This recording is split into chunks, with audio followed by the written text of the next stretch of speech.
अब सीधे आपको हरिद्वार की तस्वीरें दिखाते हैं जहां योग गुरु बाबा रामदेव मौजूद हैं।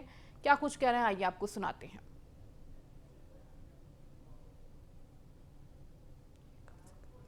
सुनक की तरह पूरी दुनिया में भारत के बालकों का नेतृत्व हो, भारत के युवाओं का नेतृत्व हो, भारत की प्रतिभाओं का नेतृत्व हो, क्यों ना हो। और ऐसा ऐसा भाव, ऐसा शौर्य, ऐसा संकल्प, ऐसा स्वाभिमान कहां से जगता है? शिक्षा और संस्कारों से। 1 लाख से ज्यादा विद्यार्थियों की क्षमता वाला आवासीय ग्लोबल पतंजलि विश्वविद्यालय, ग्लोबल पतंजलि यूनिवर्सिटी करीब 2 से 3 हजार एकड़ में बना रहे हैं। करीब ये सारा प्रोजेक्ट करीब 25-30 हजार करोड़ रुपए का होगा। करीब आने वाले 20-25 सालों में 25 से 50 हजार करोड़ रुपए हम एजुकेशन सिस्टम को अच्छा बनाने के लिए खर्च करेंगे। पूरी दुनिया को शिक्षा की एक नई दिशा मिले, शिक्षा की नई दिशा मिलेगी भारतीय शिक्षा बोर्ड से, पतंजलि विश्वविद्यालय से, और चिकित्सा को पूरे विश्व को नई दिशा मिलेगी पतंजलि वेलनेस के माध्यम से। WHO पूरी दुनिया को रोग मुक्त बनाने में असमर्थ है। वो मेडिकल माफियाओं का, वो मेडिकल इंडस्ट्री का, वो ड्रग माफियाओं का एक तरह से गुलाम सा बनकर के रह गया है, खामोश है। गजब की बात है।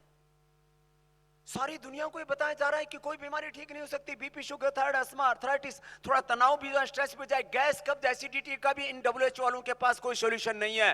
और एक भारत का सनातन का सन्यासी है जिसने सारी समस्याओं का स्थायी समाधान दिया। तो ये शिक्षा की गुलामी, ये चिकित्सा की गुलामी, और इसके लिए बोले स्वामी जी इतना पैसा आएगा कहां से? 25-50 हजार करोड़ नहीं, हम आने वाले 20-25 वर्षों में 1 लाख करोड़ रुपए से ज्यादा की चैरिटी इस देश के लिए करेंगे। लोग पूछते हैं स्वामी रामदेव 4 बजे से लेकर के रात को 10 बजे तक इतना पुरुषार्थ क्यों करता है? न बीबी, न बच्चे, न घर, न परिवार, और फिर भी इतना बड़ा कारोबार, सुबह से शाम तक हुंकार भरता रहता है। मकसद क्या है? मकसद कोई घर परिवार बसाना नहीं, मकसद इस बसी हुई दुनिया को उजड़ने से बचाना है। अपना घर परिवार, अपना संसार, अपना बिजनेस, व्यापार तो सारी दुनिया कर रही है। फिर सन्यासी भी यही किया, तो फिर सन्यासी का सन्यास किस बात का? तो बोले ये होगा कैसे? कम से कम 5 कंपनियों की लिस्टिंग होगी जिनका नेटवर्थ, जिनका मार्केट कैप कम से कम 5 लाख करोड़ रुपए से ज्यादा होगा। और सेबी का नियम है कि 25% तो आपको बाजार में लिक्विडेट करना ही होगा, तो 1 लाख करोड़ रुपए तो यहीं से लेंगे। लोगों ने शेयर मार्केट से पैसे लेकर के अपने महल बनाए, अपनी बीबी के लिए जहाज खरीद के लाए, 5-5 करोड़ की घड़ियां खरीद करके लाए, और ऐसे टाइम गवा दिया। स्वामी रामदेव को कोई शौक नहीं है, न घड़ी का शौक है। घड़ी तो टाइटन की है, ये भी समय देखने के लिए, और कोई मतलब नहीं है। न घड़ी का शौक है, न गाड़ी का शौक है, न मोबाइल का शौक है, न सोना चांदी का शौक है। लेकिन एक शौक है, एक संकल्प है कि मैं अपनी आंखों के सामने अपनी भारत माता को परम वैभवशाली देखना चाहता हूं।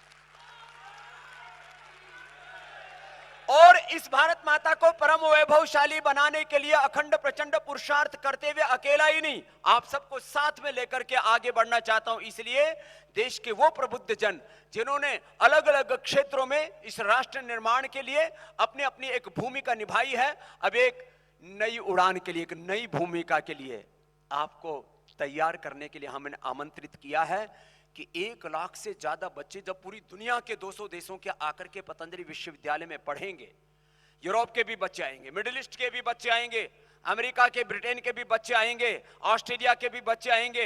यूक्रेन में हमारे बच्चे युद्ध के दौरान जब वापस आए तो पता लगा लाखों विद्यार्थी तो हमारे यूक्रेन में मेडिकल और इंजीनियरिंग की शिक्षा पाने के लिए गए हुए थे। रसिया से बच्चे आएंगे, चाइना से भी बच्चे आएंगे, और चाइना के बच्चों को इस तरह से हम घड़ देंगे कि चाइना युद्ध करने की नहीं, भारत के सामने नतमस्तक होने के लिए तैयार हो जाएगा। इस तरह से, क्योंकि भारत तो उसका गुरु है। दलाई लामा जी कहते हैं भारत मेरा गुरु देश है, वो मेरा शत्रु देश नहीं है। तो जब दुनिया के 200 देशों के बच्चे, आप सोचकर ही देखो कितना अच्छा लगता है, जब दुनिया के 200 देशों के बच्चे आकर के पतंजलि विश्वविद्यालय में पढ़ेंगे, दुनिया के 200 देशों के बच्चे छोटे छोटे आकर के पतंजलि योगपीठ में आकर के वो मॉडर्न साइंस पढ़ेंगे, इंजीनियरिंग की शिक्षा लेंगे, मेडिकल की शिक्षा लेंगे, एग्रीकल्चर, एनवायरमेंट, वो आर्टिफिशियल इंटेलिजेंस के साथ साथ सारे आधुनिक युग की शिक्षा के साथ साथ जब पूरी दुनिया के 200 देशों के बच्चे वेद मंत्रों का पाठ करेंगे, वेद की ऋचाओं का पाठ करेंगे, तो कितना अच्छा लगेगा। भगवत गीता का पाठ करेंगे, योग करेंगे। यह है सनातन की विश्व विजय की यात्रा। सनातनी संस्कृति के नाम पर अभी भी भारत में कहीं कहीं जो तनातनी चल रही है, यह सनातनी संस्कृति नहीं है। हम किसी को नीचा नहीं दिखाना चाहते, माना कि कुछ लोग यहां पर अपना अपना मजहबी एजेंडा चला रहे हैं, एक रिलीजियस टेररिज्म फैला रहे हैं, कुछ गजवाए हिंद का ख्वाब देखे बैठे हैं, कोई सिर तन से जुदा के नारे घड़ रहे हैं यहां पर, कोई पूरे देश को, पूरी दुनिया को इस्लाम में तब्दील करने की बात सोचता है, कोई पूरी दुनिया को ईसाईयत में तब्दील करने की बात सोचता है। हम किसी रिलीजियस टेररिज्म का ख्वाब नहीं देख रहे हैं। और ये जो रिलीजियस टेररिज्म फैला रहे हैं, जो मेडिकल टेररिज्म फैला रहे हैं, मेडिकल अनार्की फैला रहे हैं, जो पॉलिटिकल टेररिज्म, और एक तो और अति अलग ही तरह का टेररिज्म है, इंटेलेक्चुअल टेररिज्म, बौद्धिक आतंकवाद। इन सारे आतंकवादों का समाधान है आध्यात्मिक और सांस्कृतिक राष्ट्रवाद और मानवतावाद। यह है पतंजलि का सपना। और इस सपने को पूरा करने के लिए हम सुबह 4 बजे से लेकर के 10 बजे तक स्वयं तो पुरुषार्थ कर ही रहे हैं। आज से 30 साल पहले हमने यात्रा शुरू की योग, आयुर्वेद और स्वदेशी के साथ साथ अब वैदिक शिक्षा, भारतीय शिक्षा और भारतीय चिकित्सा के नूतन नव आयाम घड़ने के लिए हम इस समय एक नई उड़ान भरने के लिए जो प्रतिबद्ध हैं, तब मैं कहना चाहता हूं कि पतंजलि का सपना कोई मात्र भवन बनाना ही नहीं है।